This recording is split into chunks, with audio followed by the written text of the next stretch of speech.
প্রিয় দর্শক বন্ধু, জয় জগন্নাথ। ଆସନ୍ତୁ କିଛି ସମୟ ଆମେ ଗୀତାମୃତ ପାନ କରିବା ଏବଂ ସଂସାର ଚିନ୍ତାରୁ କିଛି ସମୟ ପାଇଁ ନିବୃତ ରହିବା। ଓମ୍ ଶ୍ରୀ ପରମାତ୍ମନାୟ ନମଃ। ଅତଃ ନବମ ଅଧ୍ୟାୟ ରାଜବିଦ୍ୟା ରାଜଗେହ ଯୋଗ। ଶ୍ରୀ ଭଗବାନୁବାଚ इदं तु ते बृहत्तमं प्रवक्ष्याम्यनसूयवे ज्ञानं विज्ञानसंहितं ଯଜ୍ଞାତାମକ୍ଷସେ ସୁଭାତ। ଶ୍ରୀ ଭଗବାନ କହିଲେ, ତୁମ ପରି ଦଶଦୃଷ୍ଟ ଶୂନ୍ୟ ଭକ୍ତଙ୍କୁ ଏହି ପରମ ଗୋପନୀୟ ବିଜ୍ଞାନ ସହିତ ଜ୍ଞାନ ମୁଁ ପୁନର୍ବାର ଭଲ ଭାବରେ ବୁଝାଇ କହିଦେବି। ତାହା ଜାଣି ତୁମେ ଦୁଃଖ ରୂପୀ ସଂସାରରୁ ମୁକ୍ତ ହୋଇଯିବ। ରାଜବିଦ୍ୟା ରାଜଗେହଂ ପବିତ୍ରମିଦମୁତ୍ତମଂ ପ୍ରତ୍ୟକ୍ଷାବଗମଂ ଧର୍ମଂ ସୁସୁଖଂ କର୍ତ୍ତୁମବ୍ୟୟମ୍।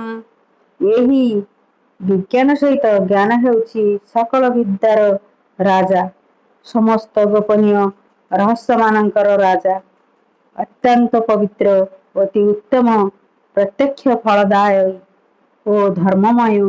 ସାଧନା କରିବାରେ ଏହା ଅତ୍ୟନ୍ତ ସୁଗମ ଅବିନାଶୀ।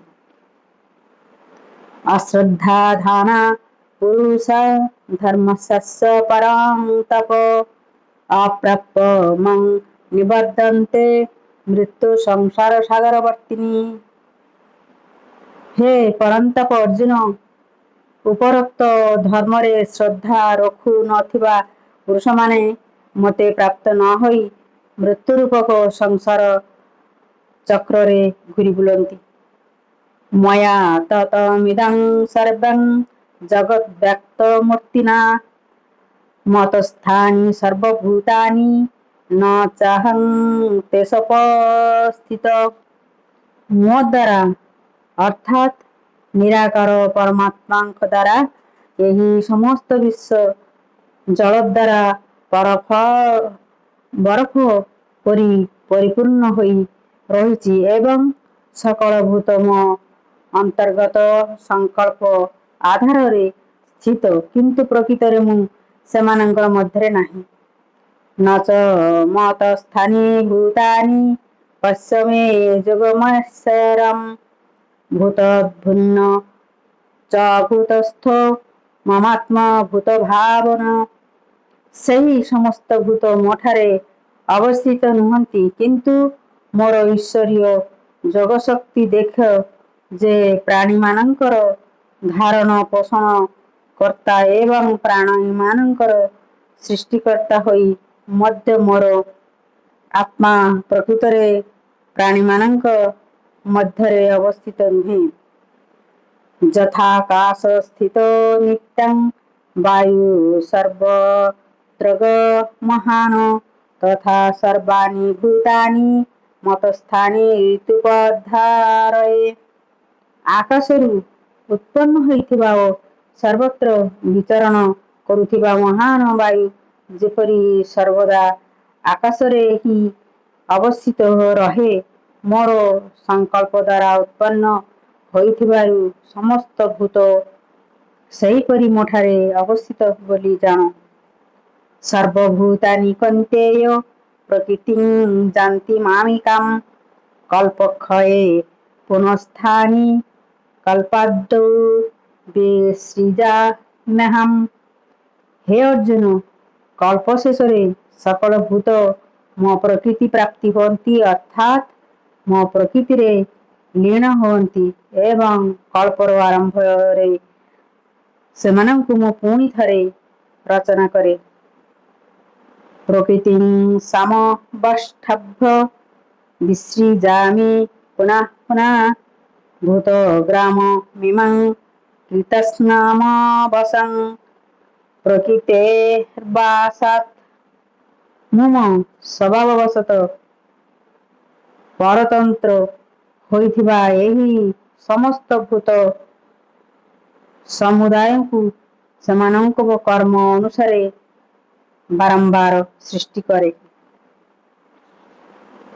न च मं तानि कर्माणि निबद्धन्ति धनञ्जय उदासीन वदासीन ମସକ୍ତ ତେଷୁ କର୍ମେଷୁ।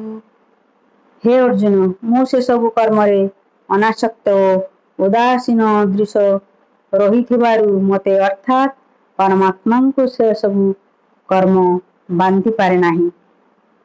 ମୟାଧ୍ୟକ୍ଷେନ ପ୍ରକୃତି ଶ୍ରୂୟତେ ସଚରାଚରମ୍ ହେତୁନାନେନ କୌନ୍ତେୟ ଜଗଦ୍ବିପରିବର୍ତ୍ତତେ। ହେ ଅର୍ଜୁନ, ମୋରି ଅଧ୍ୟକ୍ଷତାରେ ଅର୍ଥାତ୍ ମୋର ଶକ୍ତି ଓ ସହାୟତାରେ ପ୍ରକୃତି ଚରାଚର ସହିତ ସମସ୍ତ ଜଗତ ସୃଷ୍ଟି କରେ ଏବଂ ସେହି ହେତୁ ହିଁ ସଂସାର ଚକ୍ର ଘୂରି ଚାଲିଛି। ଅବଜାନନ୍ତି ମାଂ ମୂଢ଼ା ମାନସିଂ ତନୁମାଶ୍ରିତମ୍ ପରଂ ଭାବମଜାନନ୍तो ମମ ଭୂତ ମହେଶ୍ୱରମ୍। ମୋର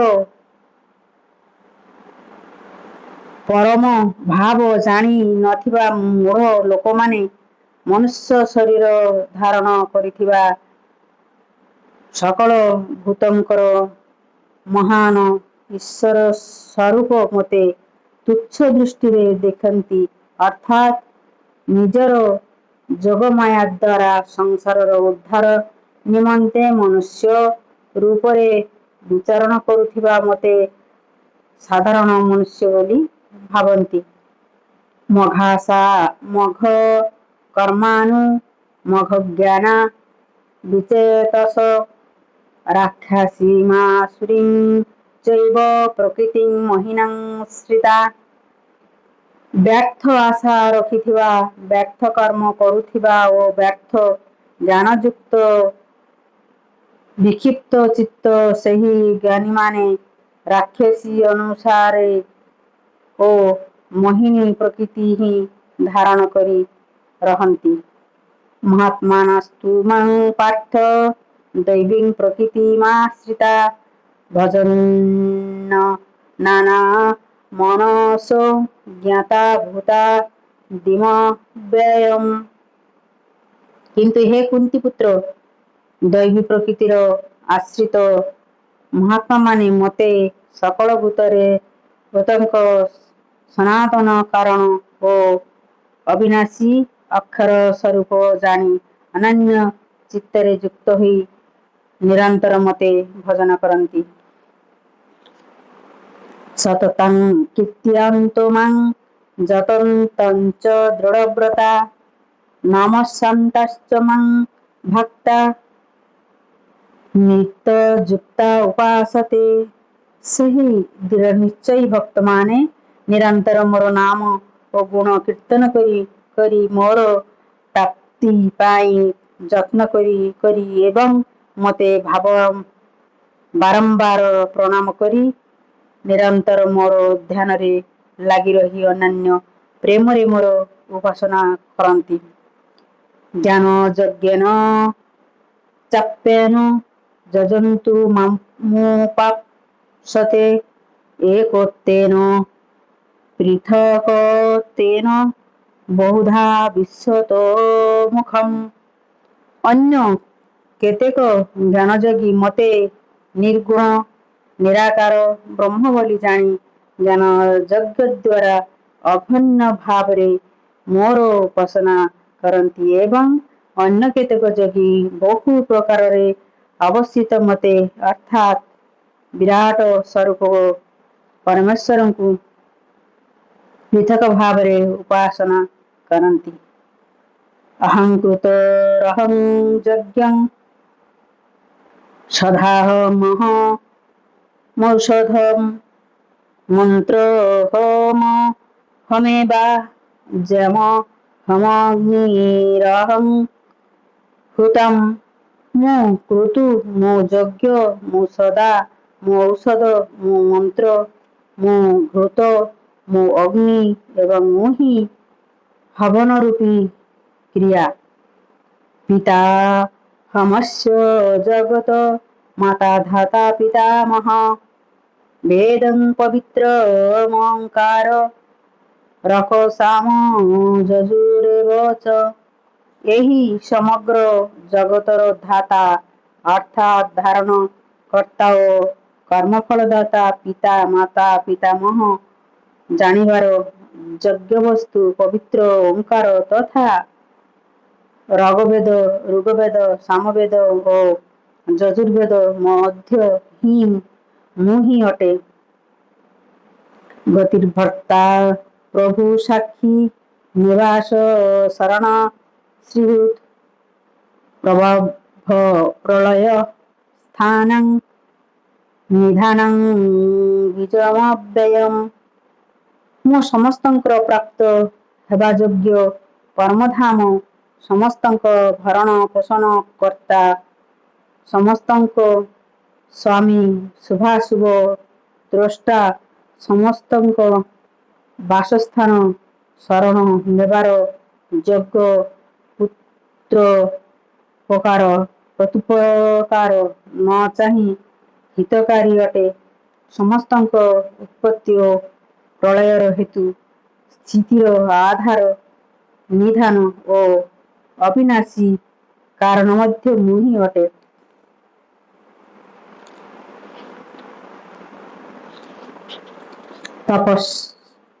ତପାମ୍ୟହମହଂ ବର୍ଷଂ ନିଗୃହଂ ମୁତ ସୃଜାମି ଚ ଅମୃତଂ ଚୈବ ମୃତ୍ୟୁଶ୍ଚ ସଦସଚାହମର୍ଜୁନ।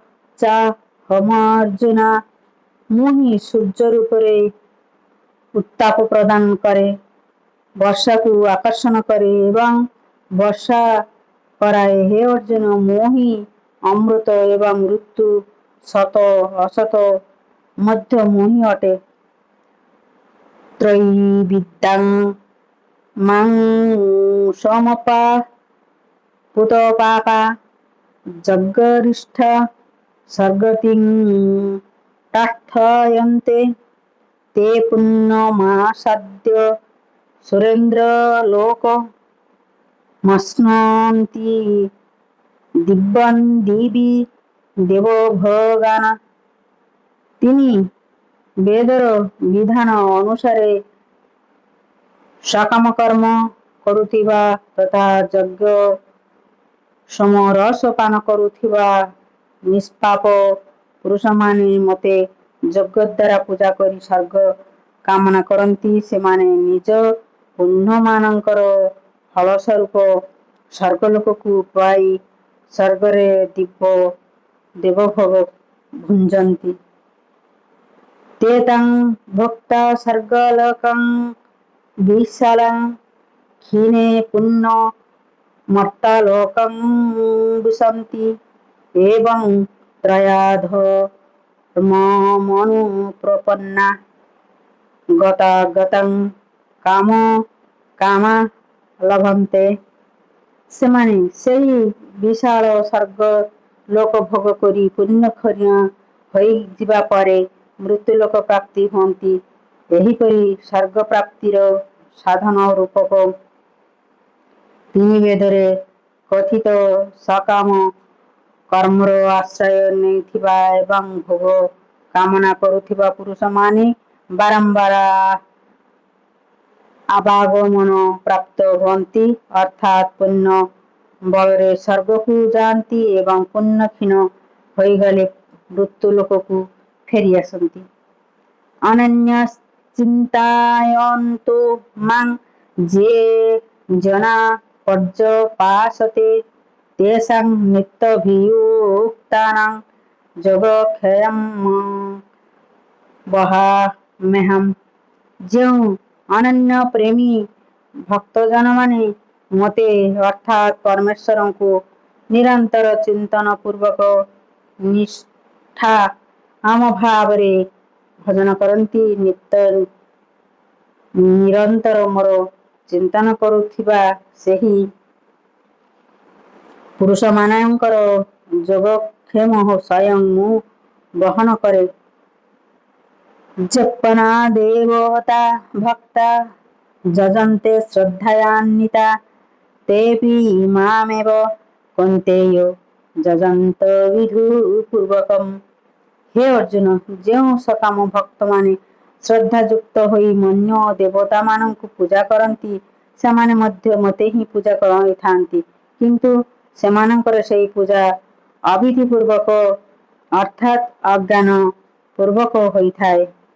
ଅହଂ ହି ସର୍ବଯଜ୍ଞାନାଂ ଭକ୍ତା ଚ ପ୍ରଭୁରେବ ଚ ନ ତୁ ମାମ ଭିଜାନନ୍ତି ତତତ୍ତ୍ୱନାସ୍ତଶ୍ଚାବନ୍ତି ତେ। କାରଣ ସକଳ ଯଜ୍ଞର ଭକ୍ତା ଓ ସ୍ୱାମୀ ମଧ୍ୟ ମୁଁ ହିଁ ଅଟେ, କିନ୍ତୁ ସେମାନେ ମୋତେ ଅର୍ଥାତ୍ ପରମେଶ୍ୱରଙ୍କୁ ତତତ୍ତ୍ୱ ଜାଣନ୍ତି ନାହିଁ, ତେଣୁ ସେମାନଙ୍କର ପତନ ହୁଏ ଅର୍ଥାତ୍ ସେମାନେ ପୁନର୍ଜନ୍ମ ପ୍ରାପ୍ତ ହୁଅନ୍ତି। ଯାନ୍ତି ଦେବବ୍ରତା ଦେବାନ ପିତॄନ୍ ଯାନ୍ତି ପିତୃବ୍ରତା ଭୂତାନି ଯାନ୍ତି ଭୂତେଜ୍ୟ ଯାନ୍ତି ମଦଯାଜିନପି ମାମ। ଦେବତାମାନଙ୍କୁ ପୂଜା କରୁଥିବା ମନୁଷ୍ୟମାନେ ଦେବତାମାନଙ୍କୁ ପାଆନ୍ତି, ପିତୃମାନଙ୍କୁ ପୂଜା କରୁଥିବା ମନୁଷ୍ୟମାନେ ପିତୃମାନଙ୍କୁ ପାଆନ୍ତି, ଭୂତ ପ୍ରେତଙ୍କୁ ପୂଜା କରୁଥିବା ମନୁଷ୍ୟମାନେ ଭୂତ ପ୍ରେତକୁ ପାଆନ୍ତି ଏବଂ ମୋତେ ପୂଜା କରୁଥିବା ଭକ୍ତମାନେ ମୋତେ ହିଁ ପାଆନ୍ତି। ତେଣୁ ମୋର ଭକ୍ତମାନଙ୍କର ପୁନର୍ଜନ୍ମ ହୁଏ ନାହିଁ। ପତ୍ରଂ ପୁଷ୍ପଂ ଫଳଂ ତୋୟଂ ଯୋ ମେ ଭକ୍ତା ପ୍ରଯଚ୍ଛତି ତଦହଂ ଭକ୍ତାପହୃତମସ୍ୟାମି ପ୍ରୟତାତ୍ମନ। ଯେ କେହି ଭକ୍ତ ମୋତେ ପ୍ରେମର ସହିତ ପତ୍ର, ପୁଷ୍ପ, ଫଳ, ଜଳ ଆଦି ଅର୍ପଣ କରନ୍ତି, ସେହି ଶୁଦ୍ଧବୁଦ୍ଧି ନିଷ୍କାମ ପ୍ରେମୀ ଭକ୍ତଙ୍କର ପ୍ରେମପୂର୍ବକ ଅର୍ପିତ ସେହି ପତ୍ର ପୁଷ୍ପାଦି ମୁଁ ସଗୁଣ ରୂପରେ ପ୍ରକଟ ହୋଇ ପ୍ରୀତିପୂର୍ବକ ଗ୍ରହଣ କରେ। ଯତ୍ କରସି ଯଦଶ୍ନିସି ଯଜୁହୋଷି ଦଦାସି ଯତ୍ ତପସ୍ୟସି କୌନ୍ତେୟ ତତ୍ କୁରୁଷ୍ବ ମଦର୍ପଣମ୍। ହେ ଅର୍ଜୁନ, ତୁମେ ଯାହା କିଛି କର୍ମ କରୁଛ, ଯାହା କିଛି ଭୋଜନ କରୁଛ, ଯାହା କିଛି ହବନ କରୁଛ, ଯାହା କିଛି ଦାନ କରୁଛ ଏବଂ ଯାହା କିଛି ତପ କରୁଛ, ସେସବୁ ମୋତେ ଅର୍ପଣ କର। ଶୁଭାଶୁଭ ଫଲୈରେବଂ ମୋକ୍ଷାସେ କର୍ମ ବନ୍ଧନୈ ସନ୍ନ୍ୟାସ ଯୋଗ ଯୁକ୍ତାତ୍ମା ବିମୁକ୍ତ ମାମୁପସ୍ୟସି। ଏପରି ଭାବରେ ଯେଉଁଥିରେ ସମସ୍ତ କର୍ମ ମୋତେ ଅର୍ପଣ କରାଯାଏ, ସେହି ସନ୍ନ୍ୟାସ ଯୋଗରେ ଯୁକ୍ତଚିତ୍ତ ହୋଇ ଫଳାସକ୍ତି ତ୍ୟାଗପୂର୍ବକ ସମ୍ପୂର୍ଣ୍ଣ ବୁଦ୍ଧିରେ କର୍ତ୍ତବ୍ୟ କର୍ମ କଲେ ତୁମେ ଶୁଭାଶୁଭ ଫଳ ରୂପୀ କର୍ମବନ୍ଧନରୁ ମୁକ୍ତ ହୋଇଯିବ ଏବଂ ସେଥିରୁ ମୁକ୍ତ ହୋଇଯାଇ ମୋତେ ପ୍ରାପ୍ତ ହେବ। ସମହଂ ସର୍ବଭୂତେଷୁ ନ ମେ ଦ୍ୱେଷୋऽସ୍ତି ନ ପ୍ରିୟଃ ଯେ ଭଜନ୍ତି ତୁ ମାଂ ଭକ୍ତା ମୟି ତେ ତେଷୁ ଚାପ୍ୟହଂ। ମୁଁ ସକଳ ଭୂତଙ୍କ ଠାରେ ସମଭାବରେ ବ୍ୟାପ୍ତ। ମୋର କେହି ଅପ୍ରିୟ ନୁହନ୍ତି କି କେହି ପ୍ରିୟ ନୁହନ୍ତି, କିନ୍ତୁ ଯେଉଁ ଭକ୍ତମାନେ ମୋତେ ପ୍ରେମରେ ଭଜନ କରନ୍ତି ସେମାନେ ମୋ ମଧ୍ୟରେ ଥାଆନ୍ତି ଓ ମୁଁ ସେମାନଙ୍କ ମଧ୍ୟରେ ପ୍ରତ୍ୟକ୍ଷ ପ୍ରକଟ ହୋଇଥାଏ। ଅପି ଚେତ୍ ସୁଦୂରାଚାର ଭଜତେ ମାମନନ୍ୟଭାଜ ସାଧୁରେବ ସ ମନ୍ତବ୍ୟ ସମ୍ୟଗ୍ ବ୍ୟବସିତ ହି ସଃ। ଯଦି କୌଣସି ଅତିଶୟ ଦୁରାଚାରୀ ମଧ୍ୟ ଅନନ୍ୟ ଭାବରେ ମୋର ଭକ୍ତ ହୋଇ ମୋତେ ଭଜନ କରନ୍ତି, ତେବେ ସେ ବି ସାଧୁ ବୋଲି ଗଣାଯିବ। କାରଣ ସେ ଯଥାର୍ଥ ନିଶ୍ଚୟ କରିଥାନ୍ତି, ଅର୍ଥାତ୍ ସେ ଭଲ ଭାବରେ ନିଶ୍ଚୟ କରି ନେଇଥାନ୍ତି ଯେ ପରମେଶ୍ୱରଙ୍କର ଭଜନ ସମାନ ଅନ୍ୟ କିଛି ନାହିଁ। କ୍ଷିପ୍ରଂ ଭବତି ଧର୍ମାତ୍ମା ସ୍ୱସ୍ଥାନି ନିଗଚ୍ଛତି କୌନ୍ତେୟ ପ୍ରତିଜାନିହି ନ ମେ ଭକ୍ତ ପ୍ರಣଶ୍ୟତି। ତେଣୁ ସେ ଶୀଘ୍ର ଧର୍ମାତ୍ମା ହୋଇଯାଆନ୍ତି ଏବଂ ଚିରନ୍ତନ ଶାନ୍ତିପ୍ରାପ୍ତ ହୋଇଯାଆନ୍ତି। ହେ ଅର୍ଜୁନ, ତୁମେ ଏହା ନିଶ୍ଚିତ ସତ୍ୟ ବୋଲି ଜାଣ ଯେ ମୋର ଭକ୍ତଙ୍କର ବିନାଶ ହୁଏ ନାହିଁ। ମାଂ ହି ପାର୍ଥ ବ୍ୟପାଶ୍ରିତା ଯେପିଷୁ ପାପଯୋନୟ ସ୍ତ୍ରିୟୋ ବୈଶ୍ୟସ୍ତଥା ଶୂଦ୍ରସ୍ତେପି ଯାନ୍ତି ପରାଂ ଗତିମ୍। କାରଣ ହେ ଅର୍ଜୁନ, ସ୍ତ୍ରୀ, ବୈଶ୍ୟ, ଶୂଦ୍ର ତଥା ନୀଚ ଜାତିର ଯେ କେହି ବି ହୁଅନ୍ତୁ ନା କାହିଁକି, ସେମାନେ ମଧ୍ୟ ମୋର ଶରଣାପନ୍ନ ହୋଇ ପରମ ଗତି ହିଁ ପ୍ରାପ୍ତ ହୁଅନ୍ତି।